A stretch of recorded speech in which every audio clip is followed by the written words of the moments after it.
Hi friends, എവർക്കും ചാനലിലേക്ക് സ്വാഗതം. ഇന്നത്തെ വീഡിയോയിലൂടെ നമ്മൾ മനസ്സിലാക്കാൻ പോകുന്നത് മണ്ഡലകാലത്തെക്കുറിച്ചാണ്. 41 ദിവസത്തെ ആ ഒരു കാലയളവിനെയാണ് നമ്മൾ മണ്ഡലകാലം എന്ന് പറയുന്നത്. ഈ ഒരു 41ൻ്റെ അടിസ്ഥാനം എന്താണ് എന്നതിനെക്കുറിച്ചാണ് ഇന്നത്തെ വീഡിയോയിൽ നമ്മൾ മനസ്സിലാക്കാൻ പോകുന്നത്.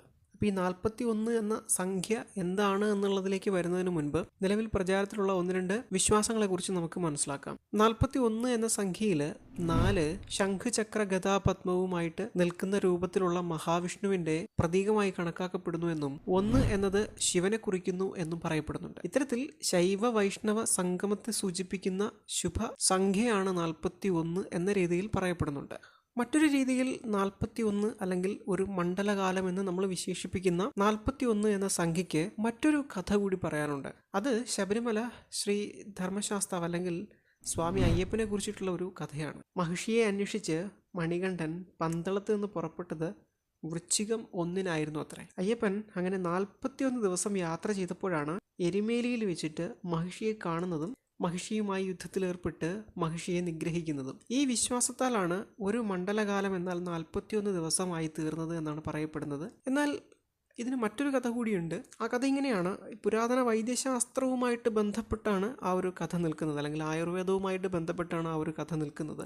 നമ്മൾ കഴിക്കുന്ന ആഹാരം 41 ദിവസം എടുത്താണ് അത്രേ മജ്ജയും മാംസവുമായിട്ട് രൂപാന്തരപ്പെടുന്നത്. അപ്പോൾ ആയുർവേദപരമായിട്ട് 41ൻ്റെ സവിശേഷത ഈ ഒരു കാലയളവ്, അല്ലെങ്കിൽ 41 ദിവസത്തെ ഈ ഒരു കാലയളവ് പിന്നീട് ഒരു മണ്ഡലം എന്ന പേരിൽ അറിയപ്പെട്ടു എന്നൊക്കെയാണ് പറയപ്പെടുന്നത്. അപ്പോൾ ഇത്രയും നേരം നമ്മൾ കേട്ടത് ഒരു മണ്ഡലകാലം അത് 41 ദിവസം എങ്ങനെ ആയിത്തീർന്നു എന്നുള്ളതുമായി ബന്ധപ്പെട്ട് പ്രചരിച്ചു വരുന്ന കുറച്ച് കഥകളാണ്. എന്നാൽ ഇനി അതിൻ്റെ യാഥാർത്ഥ്യത്തിലേക്കാണ് നമ്മൾ പോകുന്നത്.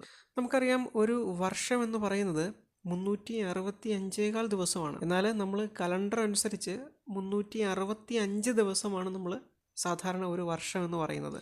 ഈ 365 എന്ന് പറയുന്നത് 12 സൗരമാസങ്ങൾ ചേർന്നതാണല്ലേ. നമുക്ക് ഈ സൗരമാസങ്ങൾ ഉള്ളതുപോലെ തന്നെ ചാന്ദ്രമാസങ്ങളും ഉണ്ട്, അല്ലെങ്കിൽ ചന്ദ്രനെ അടിസ്ഥാനപ്പെടുത്തി മാസങ്ങൾ കണക്ക് കൂട്ടുന്ന ഒരു സംവിധാനം കൂടിയുണ്ട്. നമുക്കറിയാം 27 നക്ഷത്രങ്ങളുണ്ടല്ലേ. ഈ 27 നക്ഷത്രങ്ങളിൽ അശ്വതി, ഭരണി, കാർത്തിക എന്നിങ്ങനെ ആ 27 നക്ഷത്രങ്ങളിലൂടെ കടന്നുപോയി രേവതിയും കടന്ന് ചന്ദ്രൻ വീണ്ടും അശ്വതിയിലേക്ക് എത്തുമ്പോൾ 27 ദിനങ്ങൾ പൂർത്തിയായിട്ടുണ്ടാകും. ഇത്തരത്തിൽ ചന്ദ്രൻ്റെ ആ ഒരു പൂർത്തീകരണ വേളയെ നമ്മൾ ഒരു ചാന്ദ്രമാസം എന്ന് പറയാറുണ്ട്. അപ്പോൾ ഒരു ചാന്ദ്രമാസം എന്ന് പറയുന്നത് 27 ദിവസമാണ്. 12 ചാന്ദ്രമാസങ്ങൾ എന്ന് പറയുന്നത് 324 ദിവസമാണ്. എന്നാൽ 12 സൗരമാസങ്ങൾ എന്ന് പറയുന്നത് 365 ദിവസവുമാണ്. അപ്പോൾ ഇത്തരത്തിൽ 12 സൗരമാസമായിട്ടുള്ള 365 ദിവസത്തിൽ നിന്ന് 12 ചാന്ദ്ര മാസങ്ങളായിട്ടുള്ള 324 കുറയ്ക്കുമ്പോൾ ബാക്കി വരുന്ന ആ ഒരു സംഖ്യയാണ് 41. കുറച്ചുകൂടി ലളിതമായി പറഞ്ഞാൽ 365 ദിവസമുള്ള സൗരവർഷത്തിൻ്റെയും 324 ദിനങ്ങളുള്ള ചാന്ദ്രവർഷത്തിൻ്റെയും ആ ഒരു പൊതുവായ വ്യത്യാസമാണ് 41 അല്ലെങ്കിൽ ഒരു മണ്ഡലകാലം എന്ന് പറയുന്നത്. ഈ ഒരു അറിവ് നിങ്ങൾക്ക് പുതിയതായിരുന്നോ എന്നറിയില്ല. പുതിയതായിരുന്നു എന്നുണ്ടെങ്കിൽ ഈ വീഡിയോയ്ക്ക് കമൻറ്റ് ചെയ്യാം. വീഡിയോ നിങ്ങളുടെ സുഹൃത്തുക്കളിലേക്ക് കൂടി ഷെയർ ചെയ്യാം. മറ്റൊരു വീഡിയോയിൽ വീണ്ടും കാണാം. നന്ദി.